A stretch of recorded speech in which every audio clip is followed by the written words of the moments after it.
Welcome back to the Deep Dive. We're the show that gives you that shortcut, helping you get really well informed, cutting through all the noise to get right to the heart of what shapes our world. Every single day, we're all navigating this complex web interactions, decisions, what to buy, who we trust, how we respond. And what's really fascinating, I think, is that often these choices, they're not really about logic, are they? Hmm. Not what we think. It's more about what we feel. These deep ingrained social patterns we follow, often without even realizing it. They're subtle forces, yeah, but incredibly powerful, operating just beneath the surface. So today we're kicking off a multi-part journey, a real deep dive into the foundational work of Dr. Robert Cialdini, his book Influence. It's groundbreaking stuff. And we're not messing around. We're jumping straight into two of what he calls the most potent weapons of persuasion. These aren't just like abstract ideas. They're the hidden currents, the almost automatic triggers that shape so much of how we interact, and they often lead straight to compliance. That's a great way to put it. They really are foundational. These aren't just theories you read about. They are deep, deep human behaviors, almost reflexes, you could say. When they get activated, people respond in really predictable ways. And often they don't even see the strings being pulled. So today, we're unpacking reciprocity and commitment and consistency. Understanding these is like getting a look at the blueprint for countless social exchanges. And they can be used for good, absolutely. But sometimes, well, sometimes not. Exactly. And that's our mission here for this deep dive, to really unpack these two big principles. We want to get into their psychological roots, see how they actually show up in the real world, Yeah. whether it's for amazing collective good or sometimes for pretty manipulative self-serving ends, or even just as ways we kind of streamline our daily lives without thinking. By the end of this, you'll have that shortcut. You'll be really well informed about these often invisible forces. You'll start spotting them everywhere in your own life, out in the world. And hopefully you'll get a better handle on how to navigate them, both for your own benefit and, to maybe protect yourself a bit. Might have a few aha moments along the way. Should be interesting. Okay, so let's start with the first one. The potent power of reciprocity.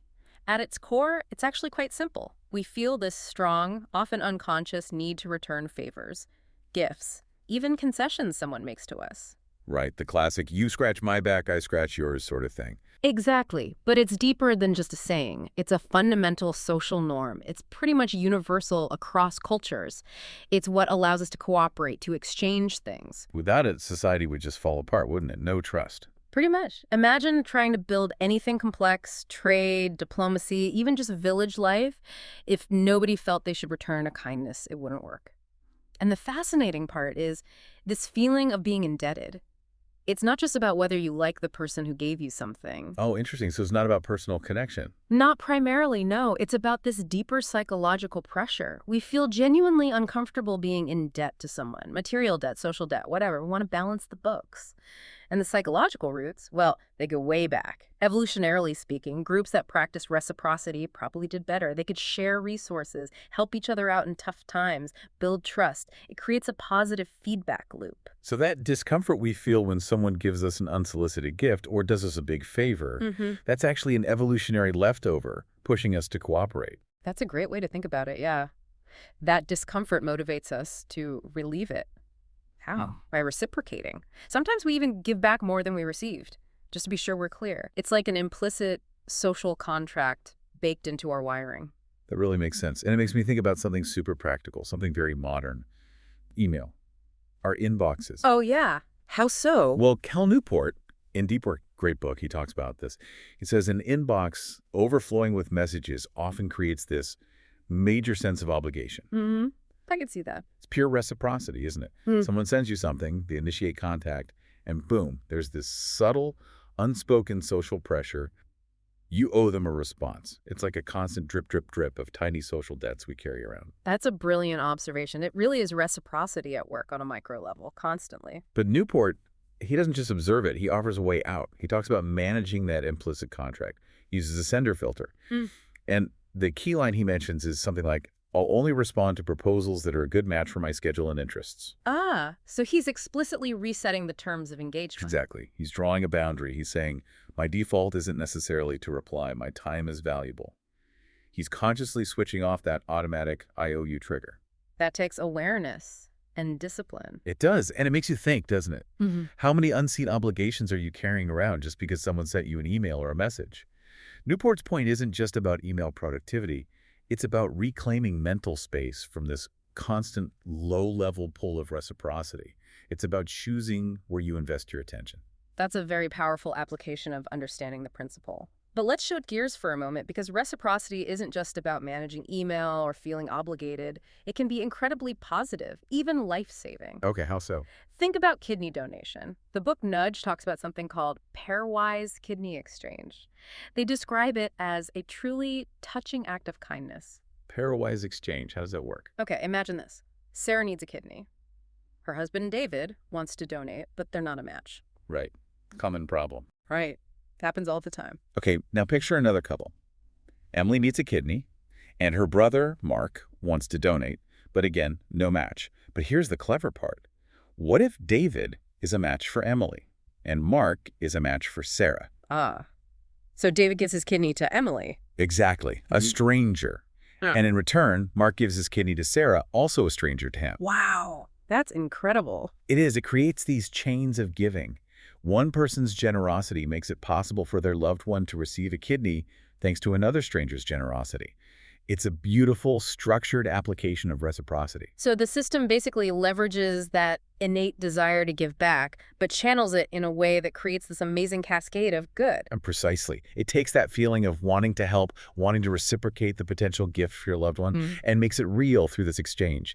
It's not just medicine, it's social engineering for good, built on a fundamental human principle. That is genuinely inspiring. It shows the best of this principle, but, well, you mentioned earlier it can be used for ill. Yes, unfortunately, the same powerful mechanism can be twisted. I'm thinking, Enron. Does that fit here? Oh, absolutely. That's a textbook, albeit dark example. The smartest guys in the room, that book lays it bare.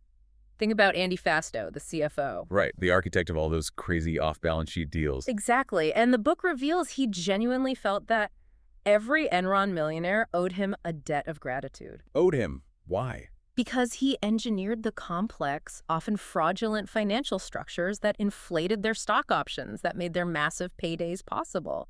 He saw himself as having given them this incredible gift wealth. Wow. So he wasn't just committing fraud, he felt he was owed loyalty in return for the proceeds of that fraud. That's the twisted logic, yes. It's a perversion of reciprocity. He expected protection, silence, complicity because he had gifted them riches. He created this sense of obligation, a shadow contract based on ill-gotten gains. That's chilling. It really shows how that feeling of indebtedness can be exploited to blur moral lines, to demand loyalty where none is actually deserved. It demonstrates the vulnerability. That powerful urge to repay can be weaponized, making people feel obligated to protect the source of the gift, even if the source is corrupt. Okay, so we've seen the good, the bad, and the subtly manipulative. But what about just building good, solid relationships?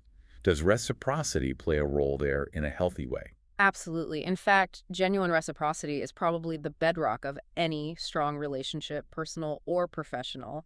Stephen Covey talked about this brilliantly in the 7 Habits of Highly Effective People. Ah, the emotional bank account idea? Exactly that.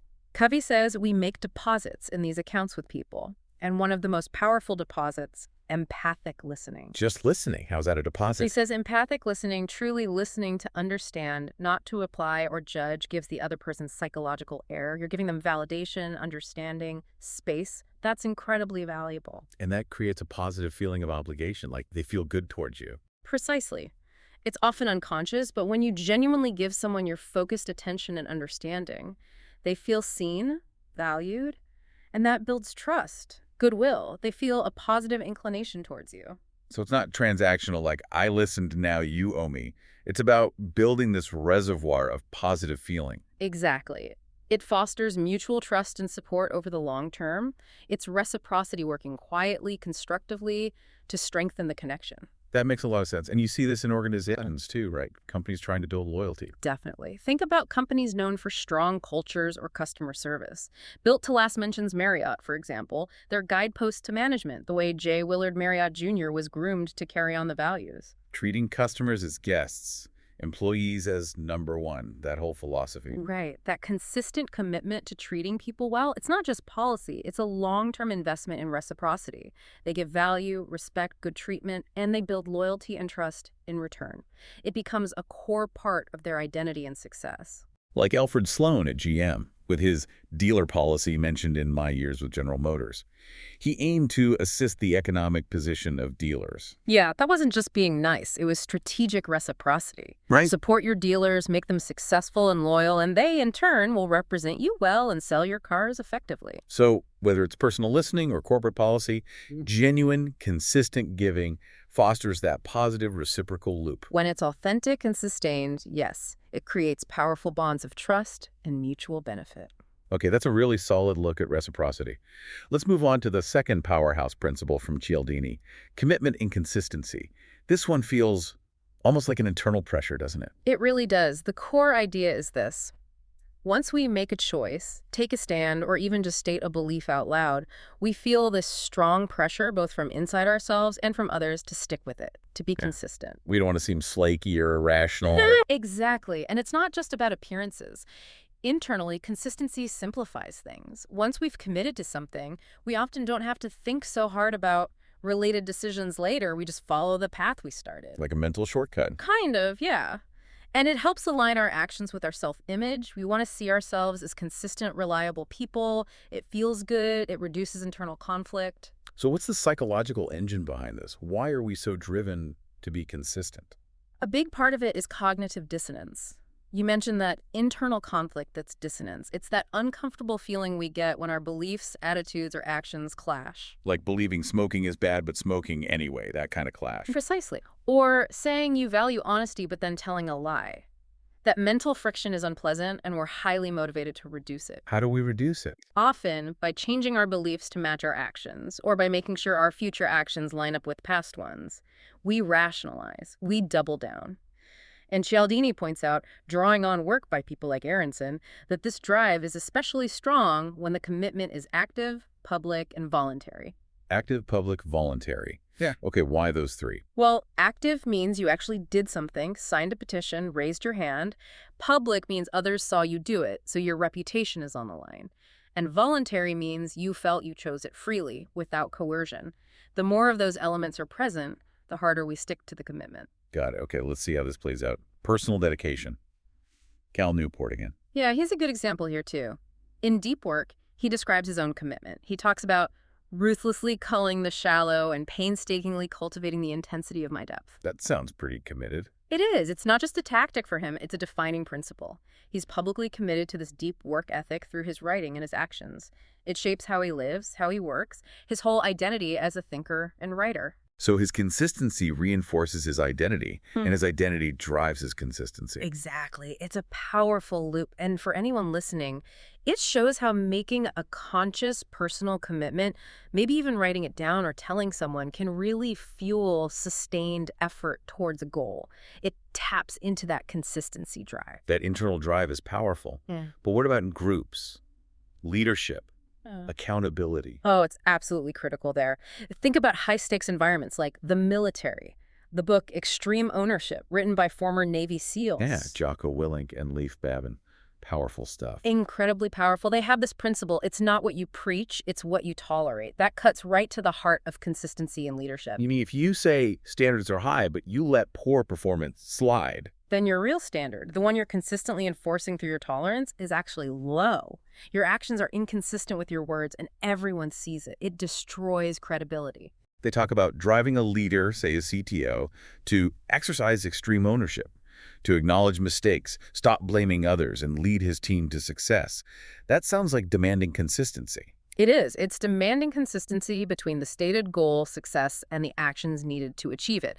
Owning problems, not blaming, they're very clear. If you allow the status quo to persist, you can't expect to improve performance and you can't expect to win. So inconsistency in upholding standards directly leads to failure. In their view, absolutely. Leaders must be ruthlessly consistent in enforcing standards and aligning actions with stated goals.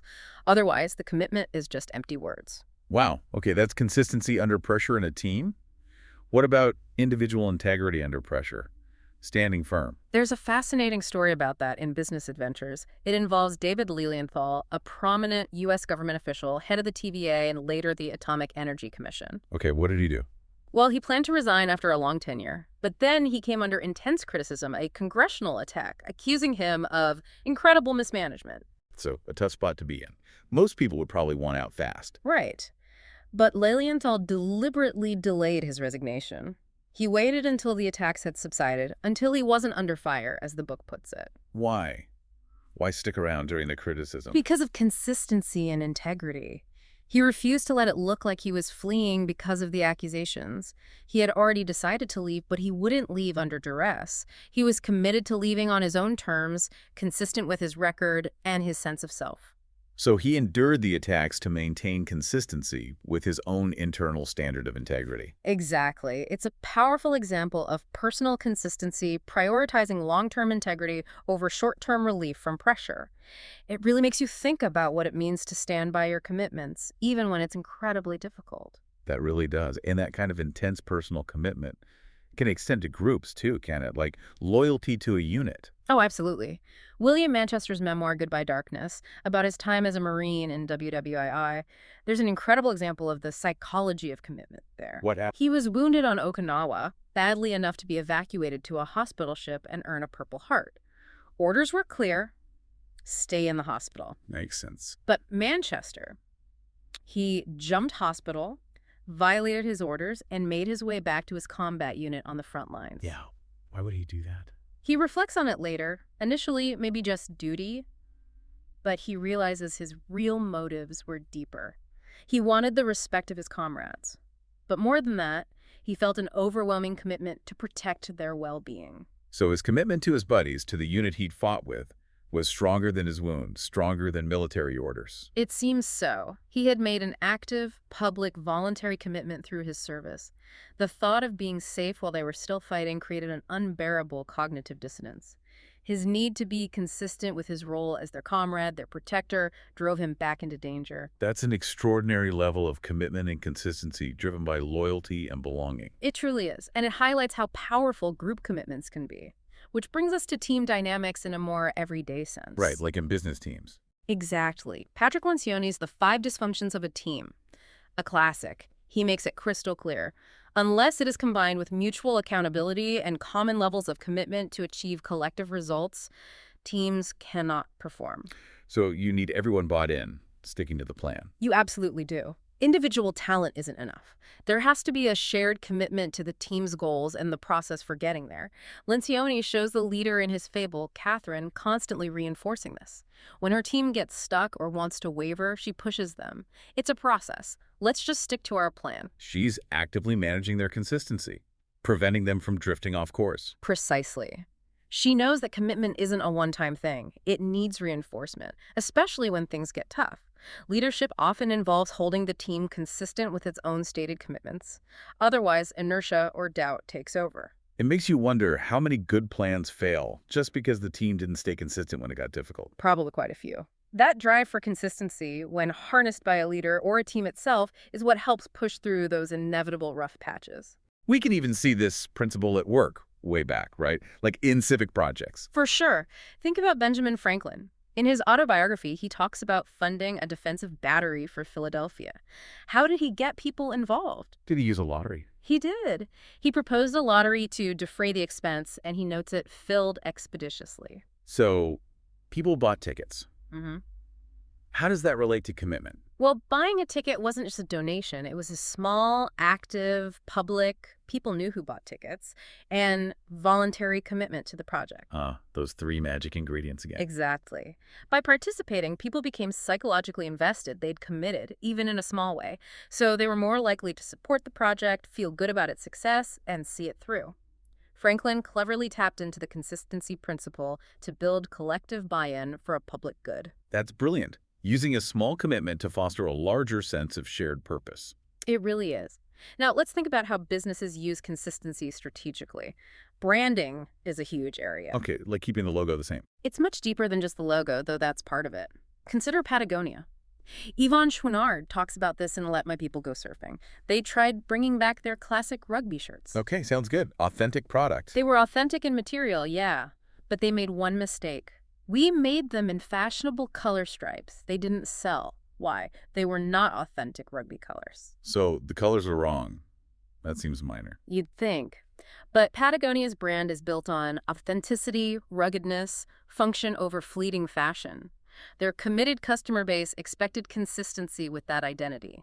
The fashionable colors were inconsistent. And that inconsistency killed the product. Apparently so. It shows how vital brand consistency is. Consumers build expectations based on a brand's past actions and promises. If you violate that consistency, you break trust. Even if the product itself is fine, your commitment is to your brand identity. Wow. So consistency builds trust, and inconsistency breaks it, even in subtle ways, like color choices. It seems so. It's about meeting the expectations you've consistently set. And what about advertising? Is consistency key there too? Oh, massively, especially in direct response. Eugene Schwartz in Breakthrough Advertising, a legendary book for copywriters. What was his take? He talked about mail order ads. Once you found an ad that worked, that pulled in orders consistently, you treated it like gold. It was frozen, even to the point of typography, and run until it has exhausted its potential. Frozen. Meaning you didn't change anything, not even the font. Pretty much. No tweaking, no refreshing, no trying new angles just because you were bored with it. If it worked, you stayed ruthlessly consistent. Why? Wouldn't people get tired of seeing the same ad? The theory is that the consistency itself builds trust and recognition. People see it again and again. It becomes familiar, reliable. Changing it introduces uncertainty. You stick with what's proven, leveraging that consistency until the market response finally fades. So it's a deliberate commitment to the message that works, using repetition to embed it. Exactly. It taps into our preference for the known, the consistent, the reliable. That preference for consistency. It even affects how we view risk, doesn't it? It absolutely does. Nudge talks about something called the certainty effect. Certainty effect. Yeah, it's our tendency to overweight outcomes that are certain compared to outcomes that are merely probable. For example, given a choice between a guaranteed $910,000 and a 95% chance of winning $1 million. Okay, the 95% chance is statistically worth more, right? Yeah. $950,000 expected value. Correct. But a surprising number of people will choose the certain $910,000. They prefer the guaranteed, consistent outcome, even though it's financially lower. So we'll pay a premium for certainty, for consistency. We often will. That slight uncertainty, that 5% chance of getting nothing, feels disproportionately bad compared to the guaranteed win. We have this deep commitment to predictable outcomes. It reveals how much we dislike ambiguity and value consistency, even at a cost. That's fascinating. Yeah. But consistency isn't always good, is it? Can it lead us down bad paths? Make us rigid? That's the crucial ethical question. While consistency is often positive, that relentless drive can sometimes justify actions that are problematic or lead to sheer inflexibility. Like sticking to a bad decision just because you made it. That's a common one. Sunk cost fallacy is related, but there are darker examples. Think about Machiavelli's The Prince. Okay, not exactly a model of warm, fuzzy leadership. Definitely not. He discusses Cesare Borgia. Borgia was widely considered cruel, but Machiavelli argues his cruelty achieved results. It reconciled the Romagna, unified it, and restored it to peace and loyalty. So the ends justified the means, in Machiavelli's view. That's his argument. He contrasts Borgia with the Florentines who, wanting to avoid a reputation for cruelty, allowed a city, Pistoia, to be destroyed by factionalism. Machiavelli implies Borgia, through his consistent application of sometimes brutal force towards a clear goal, unity, was actually much more merciful in the long run. That's a very challenging perspective. Yeah. Using consistency to justify cruelty for a desired outcome. It is. Borgia was consistent with his goal. His actions, however brutal, consistently served that end. It forces us to ask, what are we being consistent to? Is the initial commitment itself sound? When does the admirable trait of consistency become a dangerous justification for rigidity or even immorality? Where are the ethical boundaries? That's a heavy question. It really shows the potential dark side if the underlying commitment is flawed. It does. It highlights the power, for good or ill. So if we try and tie these two big ideas together now, reciprocity and commitment and consistency, how do they interact? Do they work together? Oh, absolutely. They often work in sequence, almost like a setup and a follow-through. How so? Well, reciprocity often gets the door open. Someone gives you a small, unsolicited gift, maybe a free sample or a small favor. That triggers that feeling of indebtedness we talked about. Okay, so now you feel you owe them something. Right. And that feeling makes you more receptive to their next step, which might be a request for a small commitment, like, would you just sign this petition, or could you answer a few quick questions?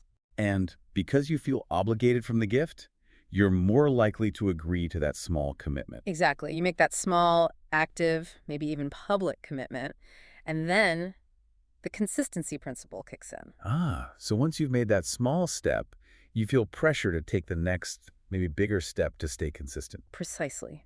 That initial reciprocity-induced commitment can snowball. Because you signed the petition, maybe now you're more likely to donate money.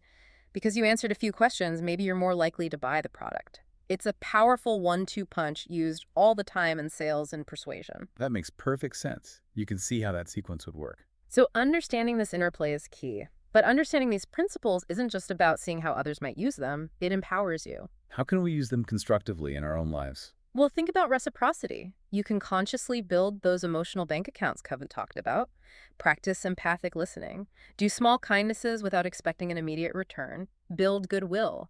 That fosters genuine, positive, reciprocal relationships. Okay, using reciprocity for good. What about commitment and consistency? You can leverage that. Make clear, ideally public, commitments to your own goals. Tell people what you intend to do. Write it down. This activates that internal consistency pressure to follow through. Think about the SEALs' extreme ownership or Cal Newport's deep work focus. They live their commitments. You can use that same drive to propel yourself forward. So consciously activating these principles for our own benefit. Right, making them work for you, not just on you. But we also need to protect ourselves, right, from manipulation. Absolutely crucial. Knowledge is defense here. When you suddenly feel that sense of obligation, that, uh-oh, I owe them feeling. Pause. Ask yourself, Ask, was this a genuine, freely given gift or favor? Or was it maybe a strategic move designed to make me feel indebted, so I'll comply later? Recognize the tactic. and with consistency, if you feel pressure to do something because it aligns with something you did or said before. Pause again. Ask, does this still make sense now? Is this path truly serving my current goals and values? Or am I just sticking with it out of habit? Or because I don't want to admit I might have been wrong? Or because I said I would back then? Am I falling prey to consistency for consistency's sake? It's about regaining conscious choice, isn't it? Not just reacting automatically. Exactly. It's how you avoid getting trapped, whether it's by Fasto's kind of twisted reciprocity or just by your own reluctance to change course after making an initial commitment. It's about ensuring your actions are aligned with your current conscious choices. This deep dive is really about pulling back the curtain on those automatic responses. That's the goal, giving you the tools to see the mechanisms at play so you can navigate them more effectively and authentically. Good. So let's wrap this part up. What have we really uncovered here? We've dug into reciprocity, that incredibly deep-seated human need to give back what we get. And commitment and consistency, that powerful internal and external drive we have to stick with our choices and statements. These aren't just interesting psychological quirks. They are active, powerful forces constantly shaping our interactions, our decisions, our society. We've seen how they can lead to wonderful things like life-saving kidney exchanges, but also how they can be twisted, like in the Enron case, or just lock us into paths. Yeah, they're running it back all the time. And now that you listening have this insight, here's something to chew on as you go about your week. What are your default commitments? Where are you perhaps acting out of an unspoken sense of obligation? Maybe you don't even know why you feel you should do something, just that you do. Is it reciprocity at play? Or were you sticking rigidly to a path, maybe a job, a belief, a relationship, simply for the sake of consistency? Because you started it, because you told people you would. And the big question, are those choices, driven by these powerful undercurrents, actually serving you? Or are they subtle forms of influence, maybe even self-influence, that you haven't consciously examined and chosen? Really makes you think, doesn't it? And remember, this is just part one of our deep dive into influence. We've only scratched the surface. Next time, we're going to unpack more of Cialdini's incredibly insightful principles. We'll get into things like social proof, why we look to others to decide what to do, and the power of authority. It's going to be fascinating. You definitely won't want to miss it.